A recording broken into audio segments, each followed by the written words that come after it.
बुद्ध ने जगत को एक धर्म दिया, मनुष्य को एक दिशा दी, जहां प्रार्थना परमात्मा से बड़ी है, जहां मनुष्य का हृदय पूजा अर्चना से भरा है, परमात्मा से बड़ा है। असली सवाल इसका नहीं है कि परमात्मा हो, असली सवाल इसका है कि मनुष्य का हृदय प्रार्थना से भरा हो। प्रार्थना में ही मिल जाएगा वह जिसकी तलाश है। और प्रार्थना मनुष्य का स्वभाव कैसे हो जाए। परमात्मा हुआ और फिर तुमने प्रार्थना की तो प्रार्थना की ही नहीं, रुष्पत हो गई। परमात्मा हुआ और तुम झुके तो तुम झुके ही नहीं। कोई झुकाने वाला हुआ तब झुके तो तुम नहीं झुके। झुकाने वाले की सामर्थ्य रही होगी, शक्ति रही होगी, लेकिन कोई परमात्मा न हो और तुम झुके तो झुकना तुम्हारा स्वभाव हो गया। बुद्ध ने धर्म को परमात्मा से मुक्त कर दिया और धर्म से परमात्मा का संबंध न रह जाए तो धर्म अपने ऊंचे से ऊंचे शिखर को पाता है। इसलिए नहीं कि परमात्मा नहीं, बल्कि इसीलिए कि परमात्मा के बिना झुकना आ जाए तो झुकना आ गया। इसे थोड़ा समझने की फिक्र करो। तुम जाते हो और झुकते हो, झुकने के पहले पूछते हो परमात्मा है? अगर है तो झुकोगे। परमात्मा के सामने झुकते हो तो इसलिए कि कुछ लाभ, कुछ लोभ, कुछ भय, कुछ भविष्य की आकांक्षा, कोई महत्वाकांक्षा काम कर रही है। परमात्मा कुछ दे सकता है इसलिए झुकते हो। लेकिन झुकना तुम्हारी फितरत नहीं, तुम्हारा स्वभाव नहीं। बेमन से झुकते हो। अगर परमात्मा कुछ न दे सकता हो तो तुम झुकोगे? अगर झुकने में और परमात्मा तुमसे छीन लेता हो तो तुम झुकोगे? झुकने में हानि हो जाती हो तो तुम झुकोगे? झुकना स्वार्थ है। स्वार्थ से जो झुका वो कैसा झुका? वो तो सौदा हुआ, व्यवसाय हुआ। ऐसे तो तुम संसार में भी झुकते हो। जिनके हाथ में ताकत है उनके चरणों में झुकते हो। जिनके पास धन है, पद है, उनके चरणों में झुकते हो। तो तुम्हारा परमात्मा शक्ति का ही विस्तार हुआ, धन और पद का ही विस्तार हुआ।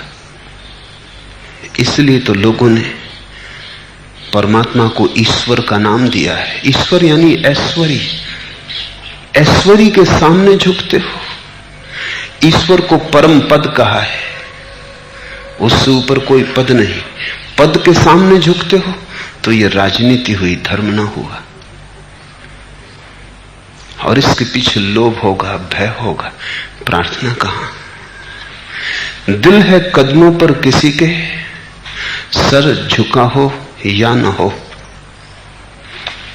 और ध्यान रखना, जो किसी मतलब से झुकेगा उसका सिर झुकेगा, दिल नहीं।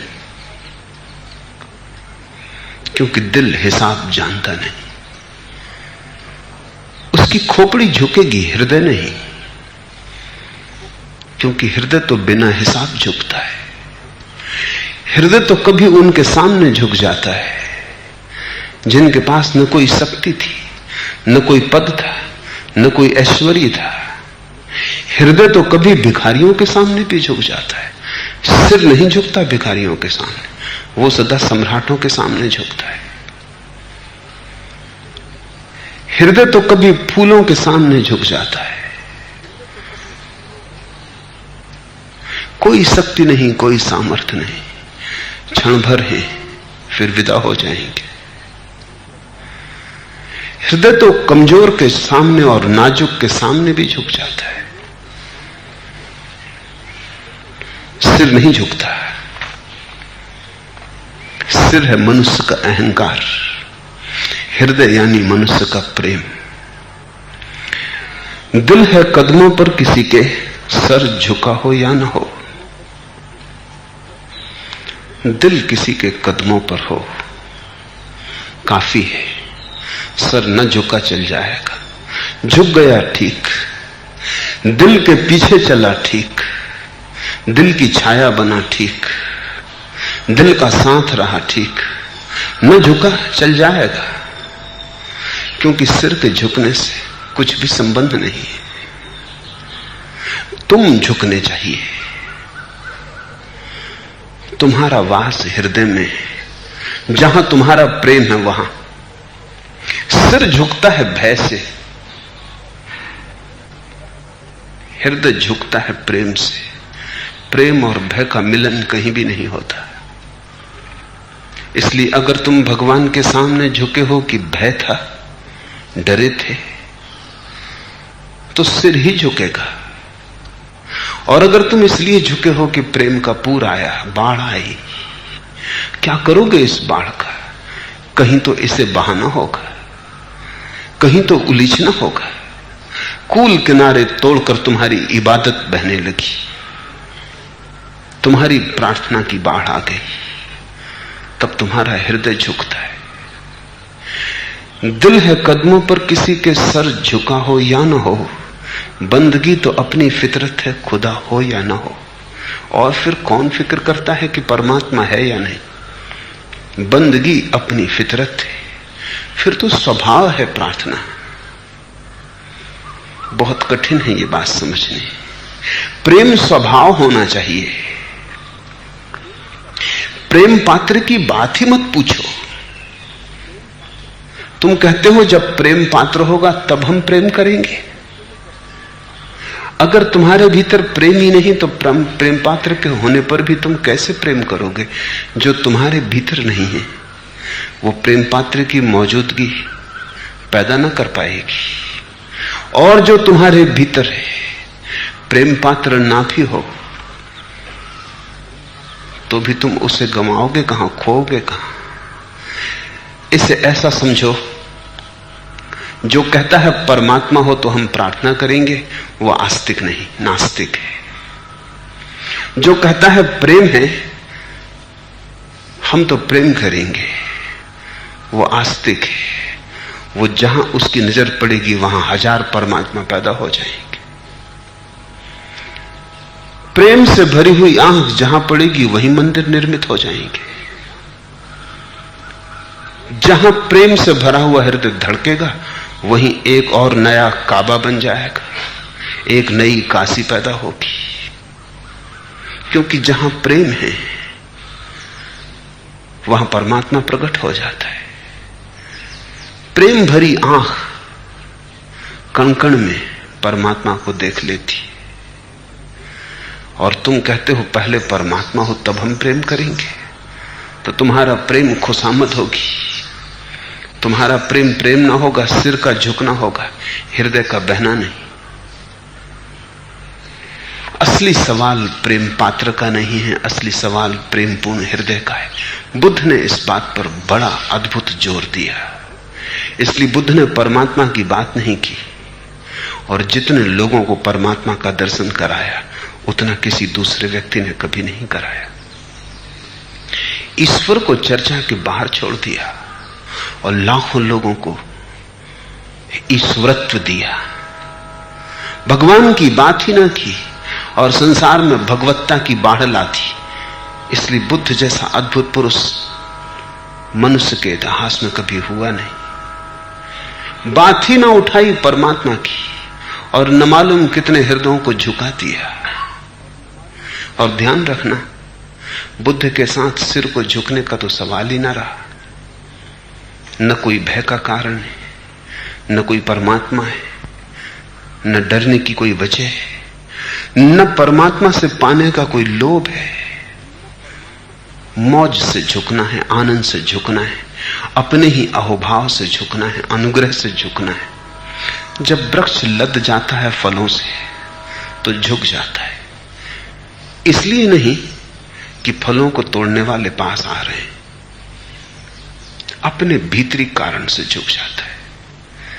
फल को खाने वाले पास आ रहे हैं इसलिए नहीं झुकता, अपने भीतर के ही अपूर्व बोझ से झुक जाता है। भक्त भगवान के कारण नहीं झुकता, अपने भीतर हृदय के बोझ के कारण झुक जाता है। फल पक गए, शाखाएं झुकने लगी। बंदगी तो अपनी फितरत है, खुदा हो या ना हो। बुद्ध का जोर प्रार्थना पर है, परमात्मा पर नहीं। और परमात्मा को काट देने से, बीच में न लेने से बुद्ध का धर्म बहुत वैज्ञानिक हो गया। तब शुद्ध आंतरिक क्रांति की बात रह गई। ये सूत्र आंतरिक क्रांति के सूत्र हैं, समझने की कोशिश करो। दूसरों के दोष पर ध्यान ना दे, दूसरों के कृत्य अकृत्य को नहीं देखे, केवल अपने कृत्य अकृत्य का अवलोकन करे। जिसकी नजर परमात्मा पर है उसकी नजर दूसरे पर है। जिसने परमात्मा को बाहर देखा वो शैतान को भी बाहर देखेगा। इसे थोड़ा समझना, थोड़ा बारीक है, पकड़ोगे तो बहुत काम आ जाएगा सूत्र। अगर तुमने परमात्मा को बाहर देखा तो शैतान को कहां देखोगे? उसे भी तुम बाहर देखोगे। तुम्हारे बाहर देखने का ढंग हर चीज को बाहर देखेगा। तब तुम्हारी नजर दूसरों के आचरण में अटकी रहेगी। इसलिए तथाकथित धार्मिक आदमी सदा दूसरों के कृत्य अकृत्य का विचार करते रहते, दूसरे की आलोचना में लीन रहते हैं। कौन ने बुरा किया, किसने भला किया, कौन मंदिर गया, कौन नहीं गया। दूसरा ही उनके चिंतन में प्रभावी रहता है। इसलिए धार्मिक जिनको तुम कहते हो उन्हें अपने को छोड़कर सारे जगत की फिक्र बनी रहती। कौन पाप कर रहा है, कौन पुण्य कर रहा है, कौन नरक जाएगा, कौन स्वर्ग जाएगा। बुद्ध कहते हैं तुम सिर्फ अपनी ही चिंता करना। तुम्हारे ऊपर तुम्हारे अतिरिक्त और किसी का दायित्व नहीं। अगर तुम उत्तरदायी हो तो सिर्फ अपने लिए। अगर अस्तित्व तुमसे पूछेगा तो सिर्फ तुम्हारे लिए। तुम्हें जो जीवन का अवसर मिला है उस अवसर में तुमने क्या कमाया, क्या गंवाया। तुम्हें जो जीवन के क्षण मिले उन्हें तुमने खाली ही फेंक दिया या जीवन के अमृत से भर लिया।